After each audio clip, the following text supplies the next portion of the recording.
Enthalpy of atomization के बारे में बात करते हैं जी। हमारे पास ये क्या होती है, हम कहते हैं वो हीट या अमाउंट ऑफ हीट जो रिक्वायर्ड होती है हमारे पास 1 मोल ऑफ गैसियस एटम्स को बनाने के लिए, उसको हम क्या कहते हैं, इंथैल्पी ऑफ एटमाइजेशन। और इसके लिए हमें क्या ज़रूरी रखना होता है जी, स्टैंडर्ड कंडीशंस हमें जो है वो मेंशन करना ज़रूरी होती हैं, यानी कि स्टैंडर्ड कंडीशंस के अंदर ही हम जो है वो क्या करते हैं, 1 mole of atoms in gaseous state जो है वो प्रिपेयर करते हैं। और जब ये बन जाते हैं, और कहाँ से बनते हैं जी, जो उनके एलिमेंट होते हैं, यानी कि बेसिकली जो हम H2 जिस तरह से ले रहे हैं, हम यहाँ पर लिखते हैं H2 का हमने एलिमेंट ले लिया, ठीक है। और ये हमारे पास क्या है जी, ये गैसियस स्टेट में है। अब हम क्या लेंगे, इसका हाफ मोल लेंगे, यानी कि हाफ मोल को हम क्या कन्वर्ट करने लगे हैं, किसके अंदर कन्वर्ट करने लगे हैं जी, 1 मोल ऑफ एटम। और किसके एटम जी, hydrogen atom in gaseous state. तो इसके लिए जो हमारे पास हीट रिक्वायर्ड होती है, जो हीट हमें ऐड करनी पड़ती है, हीट की अमाउंट जो एब्जॉर्ब होती है, उसको हम किससे रिप्रेजेंट करते हैं, डेल्टा H नॉट AT। इस तरह से सबस्क्रिप्ट में हम एटमाइजेशन के हम कहते हैं कि सिंबॉलिक के लिए हम यूज़ कर लेते हैं AT, ठीक है। और इसके लिए हमारे पास कितनी होती है जी, कितनी एब्जॉर्ब करवानी पड़ती है, वो हमारे पास है 218 किलो जूल पर मोल, ठीक है। तो इस तरह से हम यहाँ पर लिख देते हैं, हमारे पास इसके लिए क्या है, enthalpy of atomisation 218 kilo joule per mole है, ठीक है। इसके अलावा अगर हमारे पास कोई गैस हो, जिस तरह से हम क्लोरीन के ले लेते हैं, ठीक है, example, half mole of chlorine, ठीक है। और किस स्टेट में होगी, अगेन यहाँ पर मेंशन करते चले, गैसियस स्टेट मेंशन कर देते हैं हम इसकी। और ये हमारे पास कन्वर्ट हो रहा है 1 मोल ऑफ क्लोरीन एटम में, ठीक है। यहाँ पर हम लिखते हैं जस्ट क्लोरीन एटम। और यहाँ पर हम जो शुरू में लगा रहे होते हैं यहाँ पर कोफिशिएंट, वो यहाँ पर कुछ नहीं लगाया, तो इसका मतलब ये है कि 1 है, ठीक है।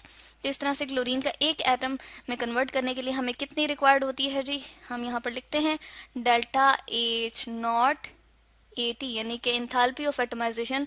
और स्टैंडर्ड कंडीशंस में, यानी कि हमारे पास प्रेशर जो है 1 atm है, और नॉर्मली हम रूम टेम्परेचर पे ये सारे इस तरह के जो जितने भी हम देख रहे हैं कि हमारे पास एटम्स में, गैसियस एटम्स में 1 मोल ऑफ गैसियस एटम में जो एलिमेंट्स कन्वर्ट हो रहे हैं वो रूम टेम्परेचर पे हैं। तो नॉर्मली हम 25 डिग्री C यहाँ पर जो है वो सेलेक्ट कर लेते हैं, ठीक है। तो इस तरह से यहाँ पर हमारे पास क्लोरीन के लिए कितनी आ जाएगी, 121 किलो जूल पर मोल, ठीक है। इनके साथ अब हम सिंबल देख रहे हैं कि हमारे पास कोई इनके साथ हमने नेगेटिव का सिंबल नहीं शो किया हुआ, ठीक है।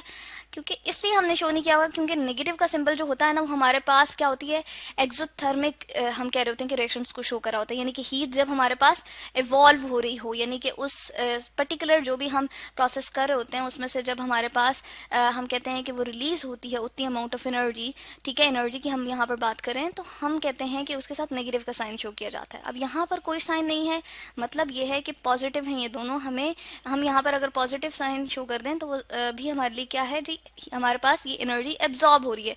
क्योंकि हमने क्या करना है, हमने ये करना है कि जो गैसियस हमारे पास यहाँ पर स्टेट में मॉलिक्यूलर फॉर्म उसकी थी, उसको कन्वर्ट करना है उसकी एटॉमिक फॉर्म में। तो अब जाहिर है अगर हमारे पास एक हाइड्रोजन यहाँ पर अवेलेबल है और इसने बॉन्ड बनाया हुआ है दूसरे वाले हाइड्रोजन के साथ, ठीक है, तो हमें इसको एटम में कन्वर्ट करना ना, हमें एक हाइड्रोजन अलहदा से चाहिए, तो हमें जाहिर है इन दोनों को अलहदा अलहदा करना पड़ेगा, इसको सेपरेट करना पड़ेगा, इसको सेपरेट करना पड़ेगा।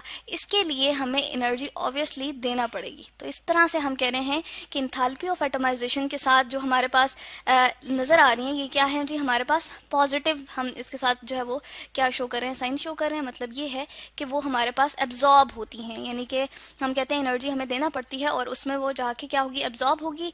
और इसीलिए हम कह रहे हैं कि हमारे पास अमाउंट ऑफ हीट वो है जो एब्जॉर्ब होती है जब 1 मोल ऑफ गैसियस एटम जो है वो बन जाता है। कहाँ से जी, उनके एलिमेंट्स के सोर्स से, यानी कि और किसके लिए क्या हमें इसके लिए नीडेड होती हैं, स्टैंडर्ड कंडीशंस नीडेड होते हैं। अब इसके लिए ना हमारे पास बहुत सारी एक्सपेरिमेंटल टेक्निक्स होती हैं जिससे हम क्या करते हैं कि enthalpies of atomization of different elements जो है वो हम मालूम कर लेते हैं। तो ये कुछ हमारे पास हैं इंथैल्पीज ऑफ एटमाइजेशन जो हमने हाइड्रोजन और क्लोरीन के केस में यहाँ पर डिस्कस की हैं। तो इसको हम कहते हैं इंथैल्पी ऑफ एटमाइजेशन।